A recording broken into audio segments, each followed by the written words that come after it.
Welcome to Martini Time. It's been a beautiful day here in Blackstone, the center of the world, but then you too are the center of the world. And this morning we were talking about the end of the Ken Burns documentary and the wound in the earth that is the Vietnam Memorial. And so I wanted to kind of pick up with that because I really didn't get to some of the points I wanted to make this morning.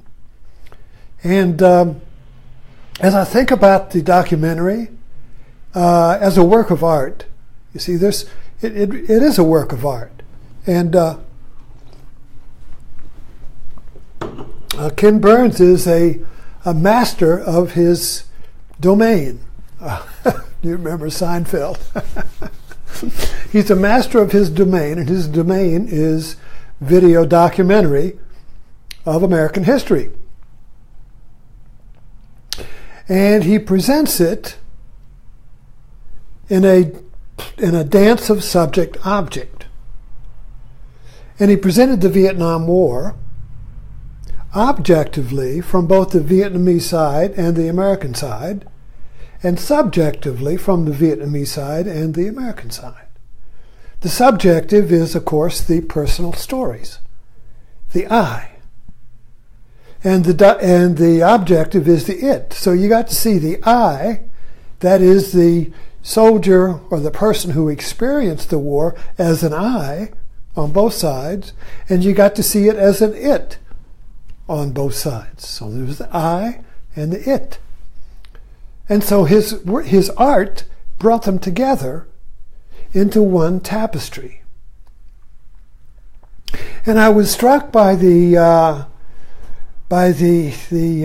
ending last night, in that we had these people we got used to that were telling the story, the subjective story, on both sides, and the horror they experienced. And that horror reflects back to the Apocalypse Now that I just saw, in which Colonel Kurtz said, the horror. You have to make friends with horror. You have to make a friend of horror, of death. You see, so the documentary takes us through the whole thing, through the absurd ending, through the broken trust on both sides. The broken trust of the American people who were lied to about the war. The broken trust of the soldiers who went to give their lives for a noble cause and found out it wasn't noble at all. And the broken trust of the South Vietnamese who trusted the Americans who abandoned them. And so there was just broken trust everywhere. And even the North Vietnamese questioned, what was it all about? Was it worth it? Their suffering was so immense, so intense. The destruction of everything. You know, all their sons died. And then it moves through that to the designing of the memorial, and even the criticism of that. But they went ahead with it. And then the awesome experience of the memorial, where you could touch the wound, where you could touch the words, you could touch the wound in the side of the American body. This open wound, you could touch it. Then people cry. And the soldiers who went back, when they went there, they just cried. And then it showed the American soldiers going back to Vietnam, finding and cooperating with the Vietnamese, who they found to be very forgiving and happy to see them, and to look for the remains, the missing in action. and to go back and help reconstruct the country. And so the documentary ended in this, the healing of touching the wound. And you know, I think the making friends with the horror in the apocalypse. You make friends with the wound. You make, and this is the great artistry of Burns, is that this was not only a story of, the documentary was healing. It wasn't about healing. The documentary was healing. And this is what art is. It's not, the art is not about something. The art itself is healing. The art itself unites the split between mind and heart, you see. When there's a split between mind and heart, there's a broken trust. The soldiers go into war with their heart and their mind, but they find out that the war is not what they thought it was. It's the exact opposite. So the heart and the mind are separated, because the mind is culture.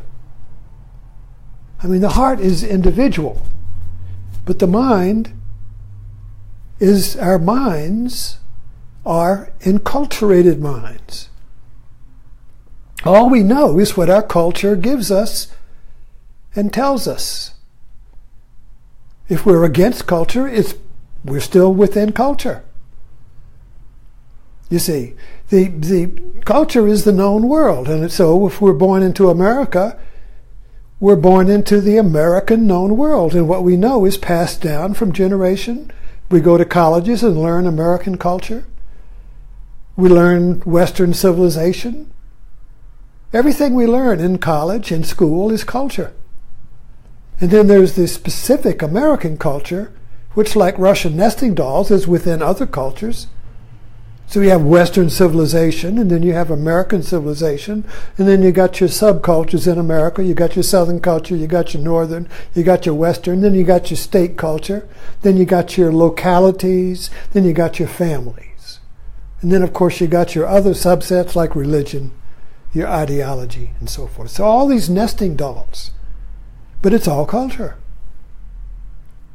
And we're programmed, our DNA is to trust society. Otherwise you can't survive. You trust society to tell you that the red lights are warning and the laws are there to protect you. You trust the laws. If you don't, you're going to get run over. You see. So there's a trust there. And Vietnam broke the trust. Vietnam broke the trust, you see. And how do you heal that? We all know what that means, particularly in relationships. You love someone, they cheat, you broke the trust. You believe in Santa Claus, you find out they lied to you, he doesn't exist. They broke the trust. You see. You elect Nixon. Huge majority. He broke the trust. So, this constant breaking of the trust goes on. Wounds after wounds after wounds. I'll never trust again. I'll never trust government again, you see.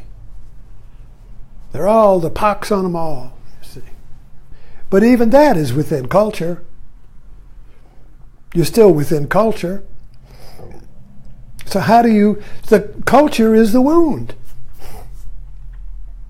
I think as I get older and I try to understand culture, because now I have a little, I'm 80 years old and I can see a little bit of culture. Then I can see my own struggle. Every decade seems to be a different story. And so I can see and map and plot and understand what my journey has been. And the understanding of it, as I try to understand it without judgment. You see, when you judge, you can't understand. Judgment and understanding are incompatible. Judgment is a stop sign. That's the end of understanding right there. Stop. Boop. Now you have a position. And you're not going to move, you see, because we invest our identity in our position. You know, I'm my position. It's like Custer's Last Stand. You know, that position is a cultural resistance against change. And then I get other people to agree with me on my position, and we have a little army, a position army, an opinion army, you see. And I battle those who don't have my opinion because they threaten my identity. So we look at culture as, as opinion wars, belief wars. How do we get out of that, you see? That's my question. How do we transcend it? How do we get through it? How do we drop out of it? Or what's going on here? And I really think the Ken Burns documentary, in its transcendent way, or even metaphor. So here again we have, is Ken Burns documentary about facts? Yes, it is. But it's also metaphor. What? It also points to my healing and your healing. How do I heal the wound of culture, which is my life, the wounds of my life, you see, and all that I blame for it, all my grievances, all that I can't forgive, all the pain that I'm holding in, all the fear, the anxiety, the dread, all of it, you see. That's suffering, which Buddha says life is suffering. So the wound that cannot heal is what we're talking about, and that's the wound in Christ. So we're talking about here something rather bigger now than just the Vietnam War. Now in a modern history now, the history of modern man is mythic history. Joseph Campbell pointed that out to me. Modern rationalism that was born in the Enlightenment, which assumes the foundation of modern rational reality is that the only thing that's real is the external world, and and if you can't measure it and weigh it, it doesn't exist. So everything is stuff. That's the assumption it's all built on. See, well, metaphor doesn't challenge that, but it says, yes, it's stuff, it's objective, but it also points to the totality that holds you. And that's what art does. Art points to some content with one finger, but with the other finger it points to the totality that is you, that is your unity, you see.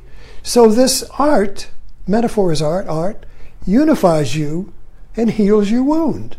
Because the wound is created by your separation from the world. That's what trust means. I trust the world. I trust you. I'm one with you. And then you lie, or you break the trust, which is a lie. You break the trust, and now I'm separated. But I'm separated from myself. That's why it hurts. I'm the one that's wounded, you see. When the trust is brought, the other person may not be wounded at all. So the wound is subjective. The wound is not objective. The rock doesn't feel the wound. The wound is me. Subjectivity is a wound. Because the wound is when we're separated from the whole. When I say in the beginning of these talks, you are the world and the world is you, or you're the center of the world, that's what Krishnamurti said. You are the world is you. That means you're one with the world. Or you're one with culture. But culture isn't the world. Culture is a semantic, language, psychic organism that is self-perpetuating and doesn't give a crap about you. You ever work in an institution? Well, if you don't comply with the regulations and laws of the institution, it's going to spit you out. It doesn't give a crap about you. You either obey or get out. You see. So even if you have a creative idea that would solve or heal the people in the institution, the clients, if you had a creative idea that would heal them, they wouldn't accept it and kick you out. Why? Because if they got rid of all the clients, they would not be, the institution would die. It would starve to death. The institution lives because it has people to heal. You see, so can't get rid of them. It's got, in other words, and I'm getting a little digression here. So let me get back on track. The gin gets me back on track here. So we're talking about the wound now, in general, specifically my wound, your wound. And we all have wounds. How do we heal them? We have to touch them.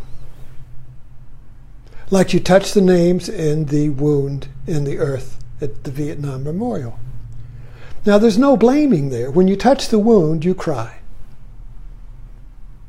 When you touch the wound, you grieve. But there's no blame. Oh, those goddamn Vietnamese. Why did you kill my husband? No. Or LBJ, I hate you. No. No healing there. That's just more wound. Healing is when you accept a wound as a feeling, you accept a wound as pain, and you don't go anywhere with it. You just allow it to be without the story of culture. So the Vietnamese Memorial is a wound without culture. It's not a heroic memorial. It's not the Marines landing, raising the flag. You see, it's not a heroic cultural memorial, which is what most statues are. Heroic culture. There's no hero here. There is just the wound. Just the opened wound. So it remains open. If you try to close it, cover it up, repress it, it doesn't go away. If you try, you can't forget your wound, you can't repress it, you can't cover it up, and you can't blame it. None of those work. None of them. So you have to, now here we get into Zen. Here we get into mindfulness. Here we get into meditation.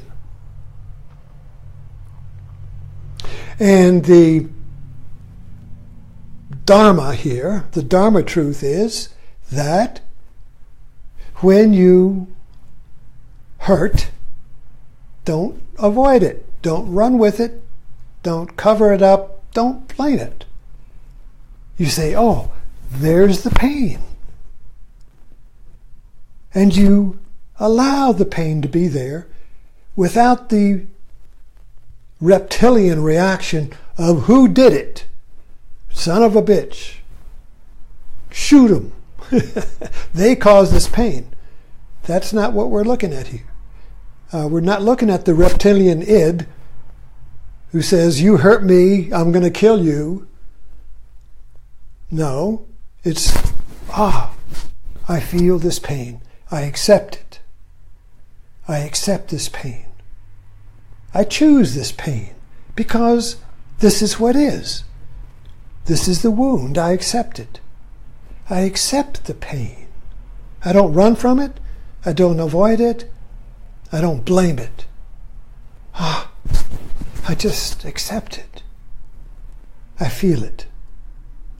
And I don't go anywhere because the pain is real. The pain is now. And when I just do that, you see, now I'm on the cross. Now I'm here. The pain is the crucifixion. You willingly accept it without blame. Culture blames. Culture blames pain and wants vengeance, wants justice, you see. But to go beyond culture means you touch the wound. And that awakens compassion for yourself.